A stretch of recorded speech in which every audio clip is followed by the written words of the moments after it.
Assalamualaikum warahmatullahi wabarakatuh. Salam sejahtera untuk kita semuanya.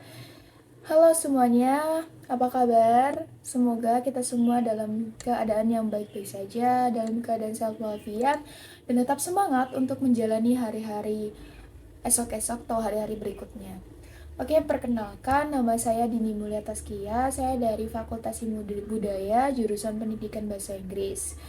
Nah, jadi untuk di video kali ini saya akan mempresentasikan terkait psikologi pendidikan yang telah saya pelajari selama 1 semester akhir ini.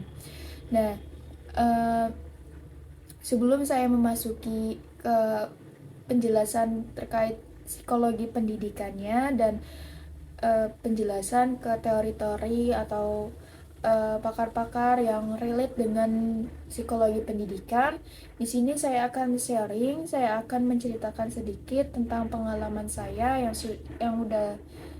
saya dapatkan setelah saya mengikuti pembelajaran psikologi pendidikan selama 1 semester akhir ini. Nah, jadi kan psikologi pendidikan ini baru saya dapatkan ilmu psikologi pendidikan ini baru saya dapatkan di kuliah ya. Yang mana notabene jurusan psikologi pendidikan ini notabene dipelajari oleh anak-anak pendidikan karena itu merupakan salah satu cara bagaimana untuk kita mengajar dan menerapkan pendidikan dengan baik.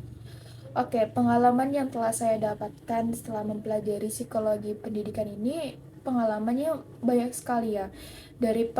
Saya belajar psikologi pendidikan itu, saya bisa belajar banyak. Nah, dari psikologi pendidikan ini, saya bisa mengetahui bahwasannya ketika kita sedang mengajar, ya ketika kita sedang dalam proses mengajari seseorang atau ketika kita nantinya menjadi guru, itu kita juga harus tahu bagaimana sih keadaan psikologi suatu anak, yang mana dari kita harus bisa memperhatikan behaviornya, kita harus bisa memperhatikan reaksi dia yang ia terhadap apa yang ia terima dari proses pembelajaran tersebut, dan apakah kita bisa tahu bahwasannya apa yang telah kita ajarkan itu bisa masuk dan bisa dicerna oleh murid-murid kita nantinya, oleh orang-orang yang kita ajari nantinya. Nah, itu semua terkait dengan psikologi pendidikan, bagaimana dia menanggapinya, bagaimana dia reaksinya, dan bagaimana dia cara tingkah laku bersikap dia ketika dalam proses belajar mengajar. Karena jujur aja ya, ketika saya SD SMP tuh, ketika ada guru yang mengajar bahwa saya nggak mikir mereka juga mempelajari tentang yang namanya psikologi pendidikan. Makanya kenapa guru itu tahu kita ini sedang dalam keadaan apa, kita ini sedang dalam keadaan kesusahan atau sulit dalam proses pembelajaran atau internalisasi pengetahuan atau materi yang kita ajarin. Nah, itu pasti guru pun uh, bakal mengetahui keadaan tersebut karena mereka juga pernah mempelajari psikologi pendidikan pastinya.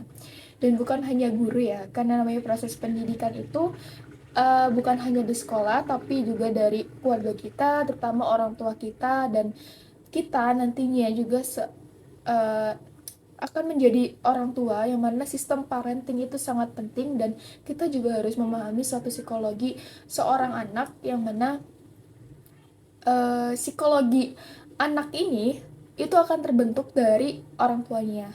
Nah, ini berkaitan dengan teori yang akan saya bahas nantinya, yang mana teori yang saya akan bahas lebih dalam itu uh, terkait dari teori Jean Piaget tentang teori kognitivisme. Nah, saya agak lumayan saya suka dengan teori ini karena menurut saya ini relate ya dengan kehidupan aslinya. Maksudnya mungkin teori lain juga uh, itu apa namanya relate, tapi menurut saya ini yang teorinya yang benar-benar relate dari awal kita hidup sampai perkembangannya. Nah, itu teori kognitivisme. Oke, sebelum kita memasuki lebih dalam terkait teori kognitivisme dari Jean Piaget ini, mungkin teman-teman ada yang mengetahui apa itu kognitivisme, kognitivisme atau kognitis.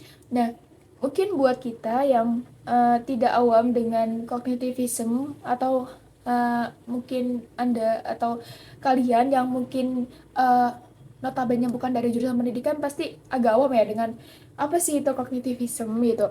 Nah, dari katanya aja itu kognitivism, kognitis artinya yaitu pengetahuan, mengetahui atau mencari tahu kalau kita artiin ya kan. Nah, jadi teori kognitivism ini yaitu menjelaskan tentang, jadi teori kognitivism ini dia tuh menjelaskan tentang suatu kecerdasan itu berubah seiring dengan pertumbuhannya anak. Itu menurut Jean Piaget. Nah, jadi kan kognitivism itu artinya mencari tahu,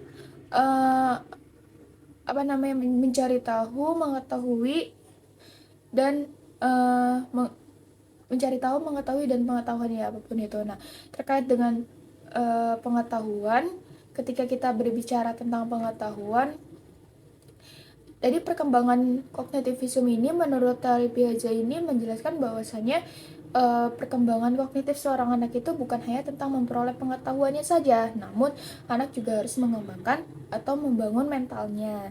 Nah, dari sini saya akan memberitahu sih siapa itu Jean Piaget ya, karena kita akan membicarakan Jean Piaget nih, tapi kita nggak tahu siapa itu Jean Piaget. Oke, jadi Jean Piaget itu merupakan seorang psikolog yang berasal dari Swiss, yang mana beliau itu pernah mempelajari anak-anak pada awal abad ke-20, dan teorinya ini membahas tentang perkembangan intelektual atau kognitif. Nah, ketika kita berbicara intelektual kan artinya orang-orang yang berpendidikan gitulah ibaratnya di pandangan kita, atau orang kognitif. Nah, yang diterbitkan pada tahun 1936 dan masih digunakan hingga saat ini. Nah, jadi teori ini teman-teman menggambarkan bahwasannya belajar itu merupakan aktivitas internal yang terdiri dari beberapa proses seperti pemahaman, mengingat, mengolah informasi, problem solving, analisis, prediksi, dan perasaan. Nah, jadi teori kognitivism menurut Piaget ini yaitu lebih memperhatikan proses daripada hasil, dimana ketika seorang sedang melakukan proses pembelajaran atau sedang menginternalisasikan suatu pengetahuan atau suatu pengalaman, itu yang akan menunjukkan bagaimana sih keadaan psikis anak tersebut. Dari mana kita bisa tahu keadaan psikisnya? Yaitu dari reaksinya, dari tanggapannya, dari tingkah laku yang ia timbulkan akibat dia telah menerima pengetahuan tersebut. Nah, itu yang dinamakan psikologi atau psikisnya anak ketika dalam proses pembelajaran atau menginternalisasi suatu pengetahuan atau ilmu-ilmu lainnya. Nah, jadi dalam teori kognitivism ini juga teman-teman, pengalaman itu merupakan pembentuk insight dalam belajar, yang mana ketika kita belajar misalkan ya, itu pasti ada pengalaman-pengalaman tertentu. Misalkan ketika kita di usia 5 tahun, orang tua kita tuh pernah ngajarin bahwasanya naik sepeda itu dengan pertama kita naikin dulu, terus kita pegang stangnya, terus habis itu kita goes dengan perlahan. Nah, walaupun mungkin dia belum bisa menjalani sepeda tersebut gitu. Nah, dari situ dia akan menangkap wawasan dia terhadap bagaimana cara naikin sepeda itu udah ada, dan itu menjadi pengalaman dia ketika dia sudah besar nanti. Itu akan tertanam di memorinya dia, sebagai mindset dia untuk mengembangkan pengetahuan dia tentang cara menaiki sepeda nantinya. Nah, itu yang dimaksud prosesnya itu. Nah, terus ada lagi ingatan atau memori membentuk informasi ya teman-teman. Seperti yang aku bilang sebelumnya, bahwasannya ketika seseorang baru pertama kali mendapatkan suatu pengetahuan, wah ternyata naik sepeda itu gampang ya, ternyata naik sepeda itu begini-gini prosesnya ya, cuman gini doang. Nah, itu menjadi wawasan tersendiri buat dia teman-teman, dengan cara dia menyimpan di mindsetnya, di dalam brandnya dia, pemikirannya dia, sehingga dia bisa tahu nantinya Walaupun mungkin teman-temannya yang sekitar usia dia belum tahu bagaimana cara menaiki sepeda, tetapi dia udah tahu dan punya pengalaman, punya base pemikiran buat dia mengembangkan pengetahuan tersebut dan mempraktekannya ke dunia nyata. Nah, habis itu pengetahuan awal individu itu penting dalam proses pembelajaran. Ya seperti yang tadi aku bilang ya, misalkan ada guru ketika mengajar, muridnya tuh kosong. Maksudnya dia belum nerima apa-apa, dia belum tahu materi apa yang ingin diajarin. Nah, lalu bagaimana si gurunya ini bisa mengembangkan dan membantu mendorong pengetahuan yang dimiliki seorang muridnya itu bisa menjadi lebih baik. Nah, jadi dalam teori kognitivisme ini, dia kan tadinya lebih menekankan suatu proses daripada hasil. Yang mana di dalam prosesnya ini, guru itu bisa tahu dan bisa mengembangkan lagi atau cara dia supaya dia bisa mengembangkan lagi pengetahuan dalam diri individu. Misal nih, kita sebagai guru mengajarkan suatu materi ini, matematika ini. Nah, tapi muridnya belum tahu pendasarannya itu apa. Nah, itu yang akan menyulitkan guru nantinya untuk mengembangkan pengetahuan yang ingin diajarkan kepada muridnya nantinya. Karena muridnya benar-benar belum tahu, benar-benar kosong dan gak ada base dasaran buat dia membangun pengetahuan tersebut.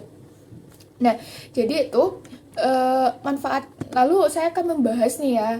Tadi kan udah disebutin ya tentang teori kognitivisme ini kan kaitannya dengan proses pembelajarannya itu apa aja. Nah, apa sih manfaat dari teori kognitif menurut Piaget ini? Nah, jadi di sini ada beberapa manfaat dari teori kognitif dari Jean Piaget, yaitu yang pertama perhatian. Perhatian berperan sebagai penyeleksi datangnya rangsangan yang selanjutnya dapat menjadi perhatian utama dan secara bersama bisa diabaikan. Rangsangan bisa berupa suara, bau, atau gambaran. Nah, jadi pengetahuan ini berfungsi sebagai bermanfaat sebagai pengetahuan ya, perhatian, dimana ketika dalam proses internalisasi pengetahuan itu kan kita perlu adanya suatu titik fokus untuk menangkap pengetahuan tersebut. Nah, dimana manfaat kita berlatih fokus ini tuh kita bisa belajar lebih fokus dan bermanfaat buat kita nantinya bisa melatih memori kita buat lebih ingat terus gitu, dan melatih brain kita ini supaya bisa menangkapnya tuh lebih cepat, lebih fokus terhadap sesuatu. Nah, selanjutnya teman-teman, yang manfaat teori kognitif kedua itu ada meningkatkan percayaan diri seseorang, yang mana ketika seseorang atau seorang murid itu bisa menjadi lebih percaya diri dalam mengerjakan tugas mereka karena mereka telah mendapatkan pemahaman yang lebih dalam tentang topik baru dan mempelajari keterampilan baru. Nah, jadi teori kognitif kan tadi yang sudah saya jelasin itu lebih menekankan ke prosesnya ya, proses pengalaman dan memori dia. Nah, ketika dia sudah bisa punya pengetahuan dasar, punya ilmu base dasar sebelum melanjutkan pengetahuan yang lebih baik lagi, dia itu telah mendapatkan pemahaman yang lebih dalam tentang topik baru dan mempelajari keterampilan baru.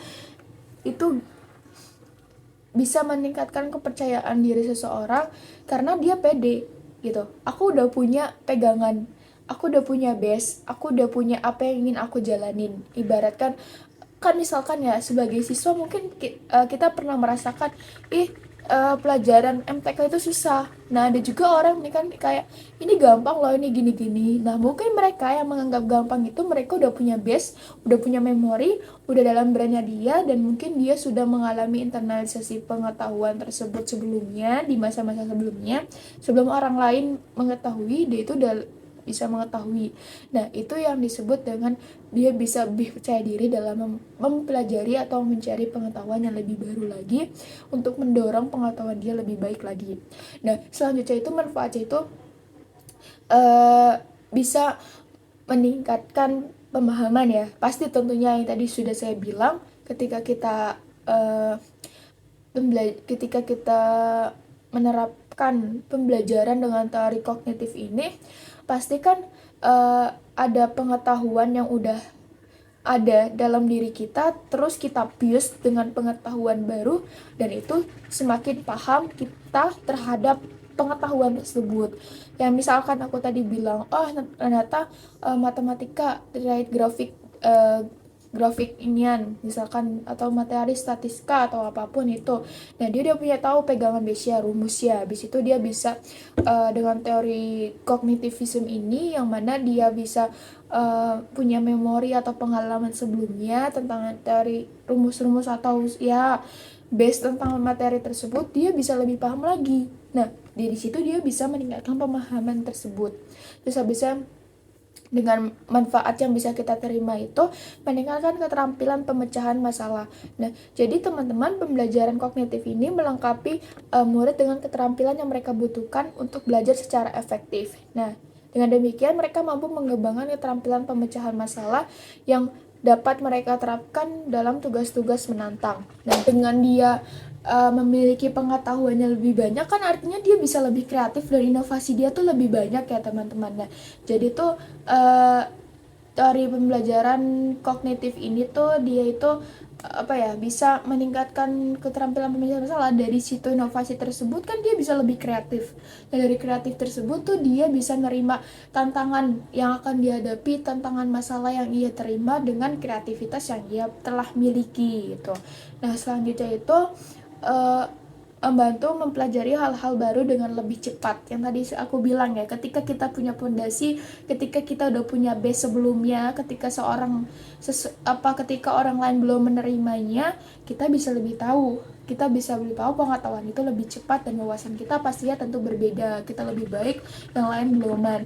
Nah, itu manfaatnya dari pembelajaran teori kognitif. Jadi aku di sini pengen untuk terakhir ya, yaitu saya ingin menerapkan pembelajaran kognitif itu mengikuti teori dari kognitivism dari Jean Piaget ya, karena menurut saya tertarik, dan mungkin itu sangat sesuai ke kita untuk menerapkan psikologi pendidikan tersebut terhadap anak-anak kita atau murid-murid kita nantinya, karena mereka juga pastinya berkembang, karena kan di dalam tahap perkembangan suatu dari teori kognitif itu kan ada beberapa tahap perkembangan ya, dimana kan itu ada dari usia yang 18 sampai 24 bulan, terus ada usia yang 2 sampai 7 tahun, ada juga usia yang 7 sampai 11 tahun, ada juga yang usia 12 tahun ke atas. Nah, itu benar-benar menurut saya sangat relate dengan kehidupan ya kan, apalagi terutama nanti kan kita pastinya jadi parenting ya, akan menerapkan sistem parenting kepada anak kita, yang mana ketika anak kita baru lahir, benar-benar lahir, nggak ada di base apa-apa, nggak ada dasar apa-apa, pengetahuan apa-apa dia dapatkan di dunia, kan nggak mungkin ya kan dia istilah bisa tahu semua yang ada di dunia ini kan, kemungkinan besarnya itu nggak mungkin kan ya. Nah, terus habis itu kan dari teori kognitif ini kan mempelajari ya, jadi kita dari misalkan kita sebagai orang tua itu kita bisa menerapkan teori kognitif ini dari kecil gitu, misalkan kita menginternalisasikan, kita mengajari anak kita proses berjalan, cara menuntun anak kita buat bisa berbicara, menuntun anak kita buat mengenal ini. Nah, itu ada reaksinya. Misalkan, oh, anak kita senang nih berjalan, anak kita senang melakukan ini. Nah, berarti kan kita tahu psikologi anak kita tuh gimana keadaan psikisnya dari tingkah laku yang ia terapkan. Nah, apakah dia ini memang anak yang cenderung malas, apakah dia anak yang cenderung sangat excited atau semangat untuk belajar, apakah dia merupakan seorang anak yang benar-benar keinginan untuk mencari sesuatu yang barunya itu ada gitu. Apakah anak-anak kita ini anak-anak yang memang benar-benar kayak, oh kan ada tuh anak-anak yang buat demennya main aja nih, demennya dengan mainan-mainan, dengan hiburan-hiburan. Ketika kita suruh belajar sesuatu ini, ketika kita suruh tidak boleh ini, itu dia nggak mau kan. Nah, apakah dengan cara dia main terus pengetahuan yang ingin kita terapkan itu bakal masuk. Nah, kita bisa tahu kan reaksi dia gimana nantinya. Apakah memang harus caranya seperti itu, apa memang kita harus pakai cara lain supaya kita ini bisa mengetahui dan menerapkan pendidikan kita ini sesuai psikis anak kita. Itu menurut saya akan menerapkan psikologi pendidikan nanti ya kurang lebih seperti itu gitu, karena kita juga harus memahami keadaan kognitif seseorang itu pastinya berbeda. Ada yang dia mindsetnya sudah benar cepat memorinya, terus ada dia pengalamannya pun sangat cepet nangkep buat nangkep pengalaman, karena kan itu sesuai usia juga. Pastinya kan anak kita berkembang bertumbuh menjadi tahap-tahap yang lebih baik lagi nantinya. Nah, itu menurut saya. Mungkin itu aja yang bisa saya sampaikan. Mohon maaf bila saya kebelit menyampaikannya, karena ini saya menyampaikan sesuai pemahaman saya yang saya terima. Jadi itu saja, sekian dari saya. Kurang lebihnya mohon maaf. Bila ada kesalahan, saya mohon ampun pada Tuhan. Wassalamualaikum warahmatullahi wabarakatuh.